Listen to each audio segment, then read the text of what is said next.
বাংলাদেশের রাজনৈতিক মানচিত্র।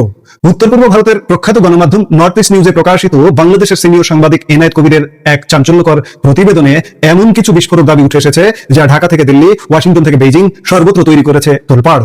দাবি করা হচ্ছে বাংলাদেশের সাবেক প্রধানমন্ত্রী শেখ হাসিনাকে পূর্ণ নিরাপত্তা এবং মর্যাদা দিয়ে দেশে ফিরে আনার জন্য যুক্তরাষ্ট্র ও ভারত একটি সমঝোতায় পৌঁছেছে। শুধু তাই নয়, তার বিরুদ্ধে থাকা মৃত্যুদণ্ড ও অন্যান্য দণ্ড অন্তত 1 বছরের জন্য স্থগিত রেখে রাজনৈতিক পুনর্বাসনের একটি প্রস্তাব বাংলাদেশ সরকারের কাছে পাঠানো হয়েছে।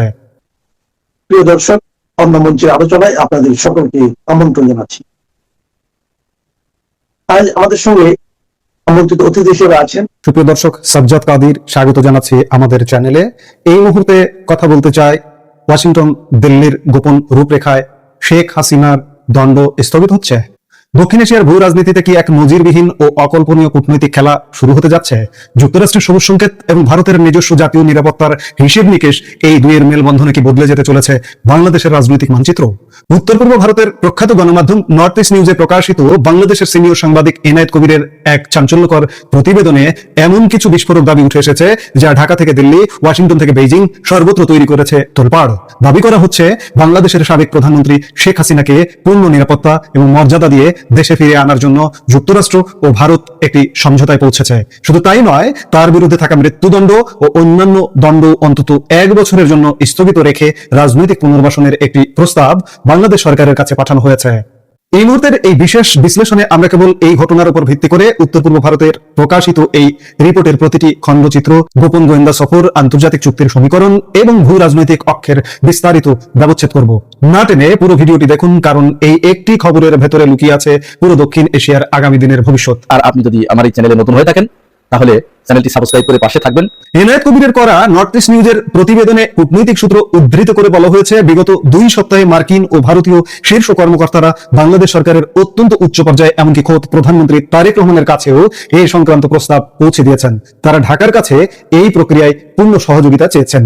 এই কূটনৈতিক তৎপরতার মূল ভিত্তি তৈরি হয়েছে গত 10 ও 11 আগস্ট ভারতের জাতীয় নিরাপত্তা উপদেষ্টা অজিত দোভাল এবং দক্ষিণ ও মধ্য এশিয়া বিষয়ক মার্কিন বিশেষ দূত সার্জিও গোরের মধ্যস্থতায় অনুষ্ঠিত কয়েকটি বৈঠক থেকে। এই বৈঠকে একটি নির্দিষ্ট ফর্মুলা নিয়ে আলোচনা হয়। সেই ফর্মুলা অনুযায়ী শেখ হাসিনার ব্যক্তিগত মর্যাদা ও নিরাপত্তা অক্ষুণ্ণ রেখে তার বাংলাদেশে ফেরার পথ সুগম করা হবে।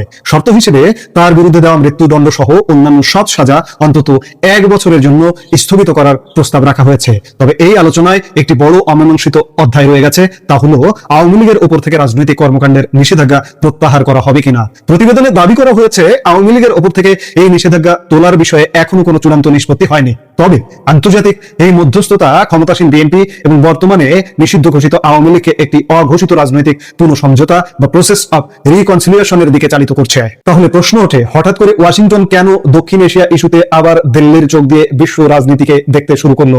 কেন বা আমেরিকা ও ভারত একসাথে এই পদক্ষেপে নামলো? প্রতিবেদনে এর পেছনের কারণ হিসেবে একটি অত্যন্ত সংবেদনশীল ভূ রাজনৈতিক অক্ষের কথা উল্লেখ করা হয়েছে।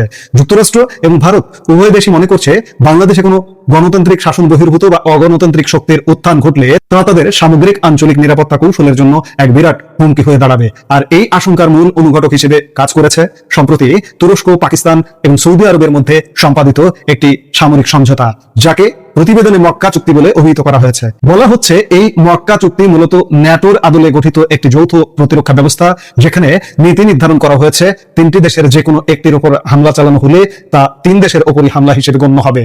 ভারতের প্রতিরক্ষা ও পররাষ্ট্র মন্ত্রণালয় এই মক্কা চুক্তিকে নিজেদের জাতীয় নিরাপত্তার জন্য সরাসরি সম্ভাব্য হুমকি হিসেবে দেখছে। আর এই চরম প্রেক্ষাপটেই অজিত দোভাল ও সার্জিও গোরের মধ্যে কূটনৈতিক আলাপ আলোচনা ত্বরান্বিত হয়েছে। ভারত ও যুক্তরাষ্ট্র চেয়েছে আঞ্চলিক ভারসাম্য যেন হাতছাড়া না হয়ে যায়। এই প্রেক্ষাপট তৈরির ঠিক পরপরই ঢাকায় ঘটে যায় এক চরম নাটকীয় ঘটনা। গত 9 এবং 10 আগস্ট ভারতের বহিরাগত গোয়েন্দা সংস্থা রয়ের প্রধান পরাগ জৈন একটি 4 সদস্যের উচ্চ পর্যায়ের প্রতিনিধি দল নিয়ে আকস্মিক ও গোপন সফরে ঢাকায় আসেন। বাংলাদেশের সামরিক গোয়েন্দা সংস্থা ডিজিএফআই এর আমন্ত্রণে এই সফরটি অনুষ্ঠিত হয়। পরাগ জৈনের সাথে থাকা প্রতিনিধি দলে ছিলেন অত্যন্ত প্রভাবশালী কর্মকর্তাগণ। এক অশ্বিন মুকুন্দ কোটনিস, তিনি ভারতীয় পুলিশ সার্ভিস আইপিএস এর একজন অভিজ্ঞ কর্মকর্তা, যার বাবা এমভি কোটনিস পূর্ব ভারতের গোয়েন্দা সংস্থায় শীর্ষ পদে দায়িত্ব পালন করেছেন। 2 রাহুল নেগি, 3 শৈবাল রায় চৌধুরী। ঢাকায় নেমে এই ভারতীয় গোয়েন্দা প্রতিনিধি দল বেশ কয়েকটি হাই প্রোফাইল বৈঠক করেন। তারা পৃথকভাবে বৈঠক করেন বাংলাদেশের স্বরাষ্ট্রমন্ত্রী সালাউদ্দিন আহমেদ এবং প্রধানমন্ত্রীর প্রতিরক্ষা উপদেষ্টা ব্রিগেডিয়ার জেনারেল অবসরপ্রাপ্ত ডক্টর AK শামসুল ইসলামের সাথে। এমনকি প্রতিনিধি দলের সদস্য শৈবাল রায় চৌধুরী স্বয়ং প্রধানমন্ত্রী তারেক রহমানের সাথেও সাক্ষাৎ করেন।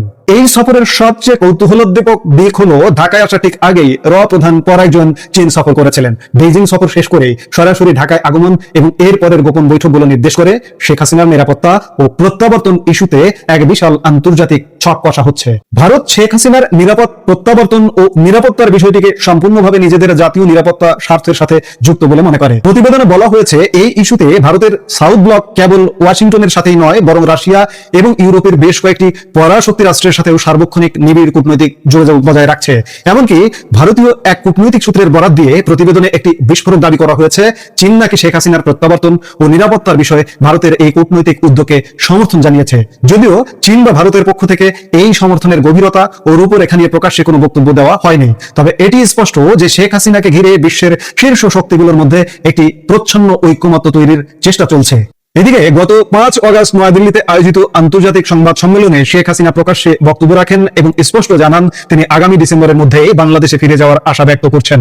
তার এই প্রকাশ্য বার্তা বিশ্বজুড়ে আলোড়ন তোলে এবং আন্তর্জাতিক মহলে তার বিরুদ্ধে হওয়া বিচার প্রক্রিয়ার স্বচ্ছতা নিয়ে বিতর্ক জোরালো হয়।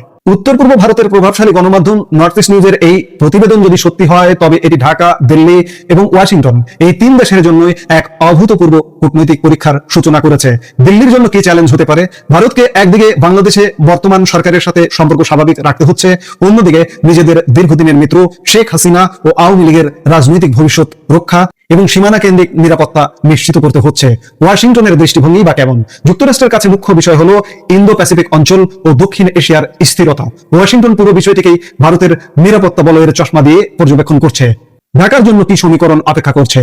তবে সবচেয়ে কঠিন অবস্থায় রয়েছে ঢাকা। শেখ হাসিনার সাজা স্থগিত করা কিংবা তাকে নিরাপদে দেশে ফিরতে দেওয়া ঢাকার বর্তমান সরকারের জন্য এক চরম বিচারিক ও রাজনৈতিক পরীক্ষার বিষয়। কারণ এর সাথে জড়িয়ে আছে আদালতের রায় বাস্তবায়ন, দেশের অভ্যন্তরীণ আইন শৃঙ্খলা এবং গণ দাবির মুখ রক্ষা করার বিশাল দায়বদ্ধতা। ভিডিওর এই পর্যায়ে এসে আমাদের অবশ্যই অতি জরুরি একটি বিষয় পরিষ্কার মনে রাখতে হবে।